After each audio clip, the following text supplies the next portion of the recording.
This is the incarnation of the soul for the purpose of the soul's evolution. You cannot make a mistake. Everything is an opportunity for growth. You will not die because someone doesn't approve of you, or you're not swimming with the stream, or any of those things. And so we have to first shake away that kind of fear of being wrong. People all the time are indecisive because they're thinking, what if I make a mistake? What if I choose the wrong lover, the wrong job, the wrong whatever, a choice in my job, lose the money, etc., etc. And when we don't, because we're not paying attention to the flow of the soul through our bodies, our hologram is too small.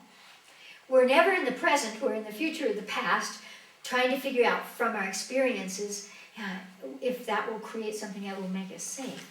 And so not being in the present doesn't allow us to get to gather the information that would make life funny, that would make us relaxed in life.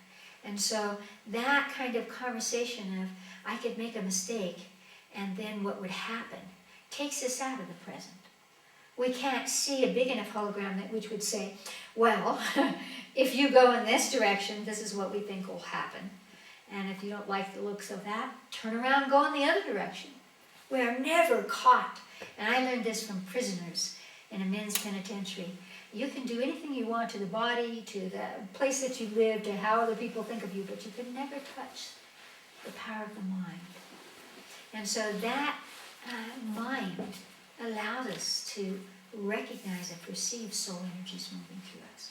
So first we have to be able to shake loose the contracts and vows. And that's why we do the work at the Light Institute, to expand our repertoire. What if you saw yourself in a male's body? How did you wield your power? What if you saw yourself in a female body? How did you wield your power? What were the degrees of success, and how did you balance them? Those points of information support our lives now, especially when we shed the repertoire that holds us bound to, I don't know what it is, but I know what I am is not enough, for example. That's coming from someplace. It might be something you picked up from your father or your grandfather that needs to be shed, and it may be something that you experienced in another lifetime. So looking deeply into the body helps you to become aware of the soul's energy. Now, the soul isn't something you can smell or touch. So the currents, the cosmic currents that are essence, are difficult for us unless we're willing to shut out the outside world. That's why in ancient times they always went into the caves, so that they could cut themselves off and have no sensory perception, so they could go inside. Well, really, the mandate on the planet at this time is to take the incredible wisdom and knowing that you have from many incarnations of the soul and use them in action in this lifetime. In the midst of the fray, can you find your center? And that's the challenge to us. And so there are so many ways. We could do a little exercise right now that I love, that we always used for soul centering, which is simply ask your body where you're holding that point of center of your soul at this moment. Because most of us never really give ourselves credit for having a point of reference that allows us the experiences that we have, and without the fear that we will be destroyed. Because of course we can't be. So let's just do that, so you can begin a connection to some part of yourself that whispers to you, that says, you are a soul, you have a purpose in this lifetime, and it doesn't have to have a name. It can simply be an energy you feel. So close your eyes, take a deep breath into your body.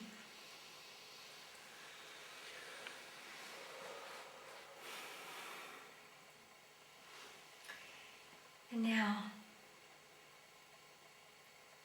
ask your higher self, which is your intuitive essence, that helps you to know what is true for you, to touch the place in your body that is that point of center of your soul at this moment, where the energy moves and flows with your soul's purpose. And it doesn't need to be in any particular place. Just take a deep breath and feel as if you're being touched. It could be in your toe, it could be in your fingers, it could be in your heart, the top of your head. Just take a deep breath. Where is the center of my soul? And let your own intuitive essence show it to you.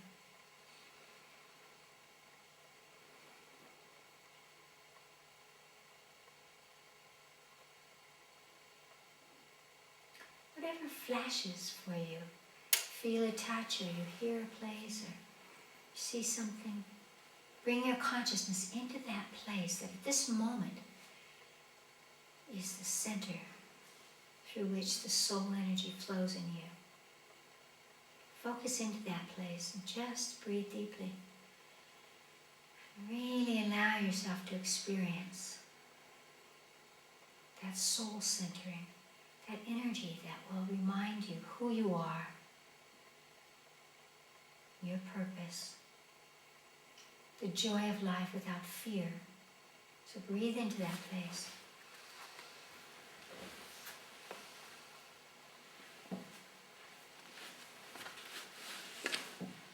And as that energy begins to move in that place, take a deep breath and imagine that it's flowing through your whole body now. Every cell is being nourished by that soul energy.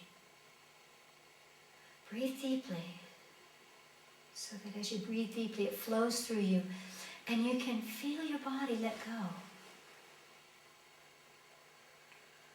You don't have to strive or struggle. You are who you are, a divine being. And take a deep breath and open your eyes.